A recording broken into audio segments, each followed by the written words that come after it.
Spider-Man and his amazing friends, Iceman and Firestar. You know, his friends aren't that amazing. My friends were more amazing than his. Okay, the Emperor and who else? Some officer you snuffed the life out of? Don't believe everything you see in the movies. We just worked together. Then, who were these amazing friends of yours? Steve Austin. The $6 Million Man? We share the same pain. He's more amazing than Iceman? He fought Bigfoot barehanded and won. Point taken. Who was your other friend? Dengar. Such a great guy.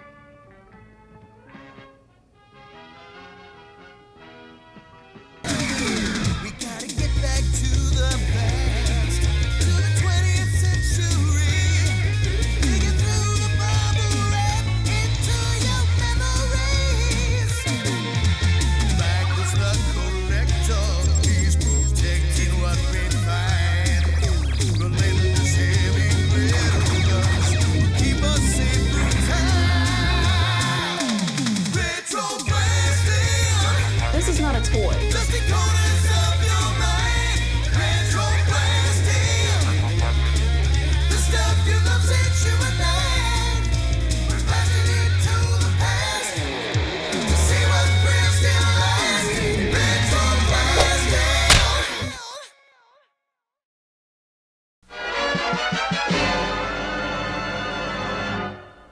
I'm always thinking about the past. Aside from still having most of my childhood possessions, my memory is vivid, and it goes back a very long way. As a result, I often practice what I call memory forensics, where I attempt to organize my memories to learn exactly when they happened. The internet has been extremely helpful in this regard because it allows me to verify the dates of objects in old family photos. My first memories are just images, moments in a hospital when I was 1 or 2, holding my grandmother's hand, things like that. But my first real active memories are around the age of 3, and they're all about superheroes. Superman was the first Halloween costume I remember, and Spider-Man was the character that dominated my earliest memories of cartoons. Before 1983, children's television was heavily regulated, and cartoons could not have toy-based tie-ins. Which is why for many years, afternoon children's programming was made up of reruns of older cartoons, like Tom and Jerry, Woody Woodpecker, Scooby-Doo, Chilly Willy, and the Flintstones, while Saturday morning was the time we were able to see all new cartoons. Where I lived in Nashville, my favorite afternoon cartoon was the 60s Spider-Man television series. And then on Saturday mornings, I got to see Spider-Man in a brand new cartoon. Spider-Man and His Amazing Friends ran concurrently with a solo Spider-Man cartoon in 1981. The solo cartoon lasted only a year before being replaced by The Incredible Hulk. But Spider-Man and His Amazing Friends was extremely popular, and a Saturday morning staple until 1986, even though it only had 24 episodes. They just kept rerunning them. The original idea was Spider-Man teaming up with Iceman and the Human Torch, but there was some kind of licensing issue, so they created a new character, Firestar. Spider-Man, Iceman, and Firestar live in Aunt May's house, pay her rent, and help her take care of her little dog, Miss Lion. Peter Parker's loft apartment room is James Bonded to transform into a tactical superhero headquarters with the flick of a trophy on the mantle, but he still has trouble scraping together enough cash for web fluid. In each episode, the 3 heroes square off against a Marvel supervillain. In the first episode, our heroes must thwart Spidey's nemesis, the Green Goblin. It's obvious from this episode that the tone of the show is lighthearted, as all 3 of them must attend a Halloween party at their college. Peter goes as Spider-Man, only to discover every guy in the room is dressed like Spider-Man. A few minutes later, Firestar, costumed as Spider-Woman, uses her powers to ruin the makeup of a girl vying for Peter's attention. This kind of interplay is one of the unexpected tropes of the series. When not crime fighting, Peter Parker and Bobby Drake constantly compete for the affections of Angelica Jones, better known as Firestar. There's a strange running subplot of who's dating who, and in some cases, girlfriend swapping.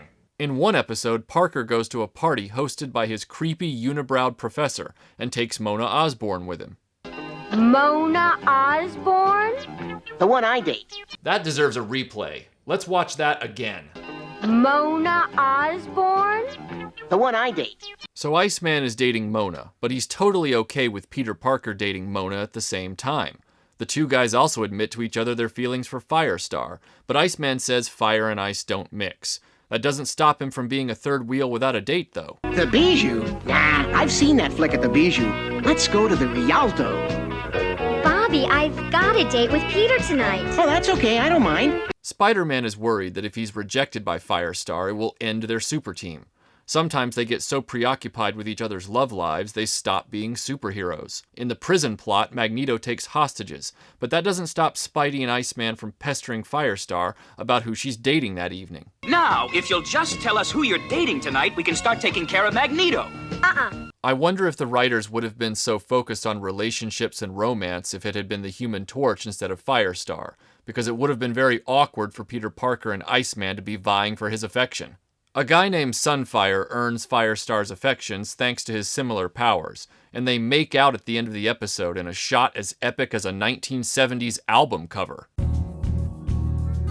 Love Songs of the 70s, 20 original hits by the original stars, can be yours today on 2 stereo records for only $7.99, 8-track or cassette tape only $9.99. Here's how to order.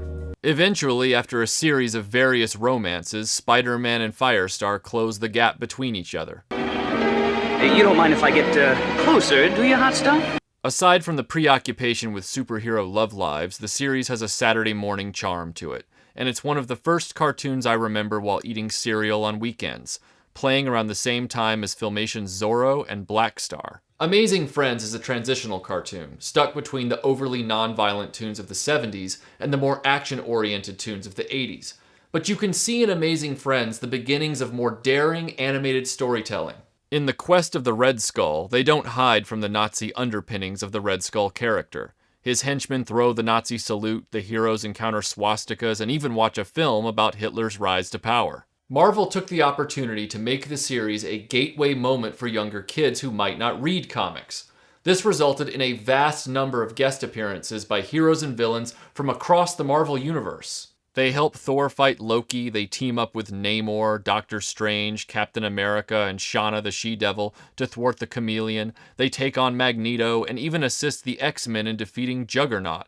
Even lower-tier villains like Shocker, Beetle, and Zax get screen time here. This was also at the height of Doctor Doom's heyday as Marvel's most popular villain, probably because he evoked that Darth Vader feel we all loved back then. Doctor Doom took a prominent role in the intro sequence, despite only being in one episode, and he would later headline the Secret Wars Mattel toy line in 1984, before ultimately fading during the rise of the X-Men popularity in the early 1990s, which gave way to Magneto. In a clumsy attempt to keep up with the times, the show introduces us to a villain called Video Man, created by Electro to trap Spider-Man and his friends inside a video game, which predicts the plot of Tron. Video Man is as lame as he sounds, and tragically one of the few villains in the show to make multiple appearances. At one point they fight Dracula, but that was a requirement of any show in the 70s and early 80s. You had to fight either Dracula or Bigfoot to be legit. One of the oddest episodes is Swarm, in which a meteorite lands in a farm and turns all of the bees in the area into an aggressive symbiotic life form that morphs any humans that get in its way into human insect zombies. It's also one of the most obnoxious episodes, as the villain and all of his infected minions just repeat the word swarm over and over again. Swarm!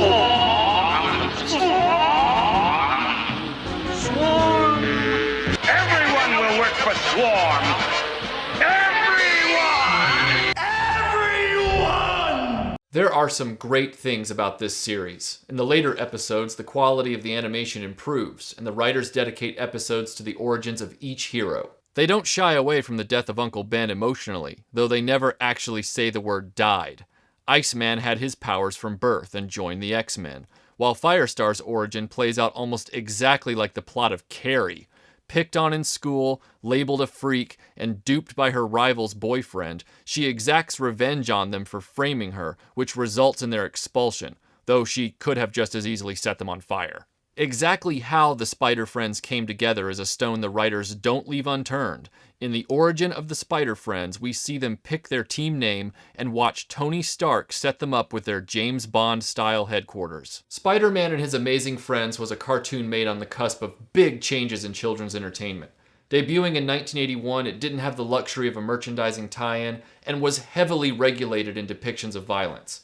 Fortunately, Spider-Man had big name recognition, and so it wasn't a problem getting kids interested in Amazing Friends. At the time, the only toy options were unrelated Mego Pocket Hero versions of Spider-Man, and later on Mattel Secret Wars versions of Spider-Man, and Iceman if you could find him, but he was extremely rare. There was a single comic book, but there was never a dedicated Amazing Friends figure series. Toy Biz repainted a Medusa figure in the 1990s to resemble Firestar, which is funny given that Mona Osborne costumed as Medusa to go with Angelica to the costume party in the very first Amazing Friends episode.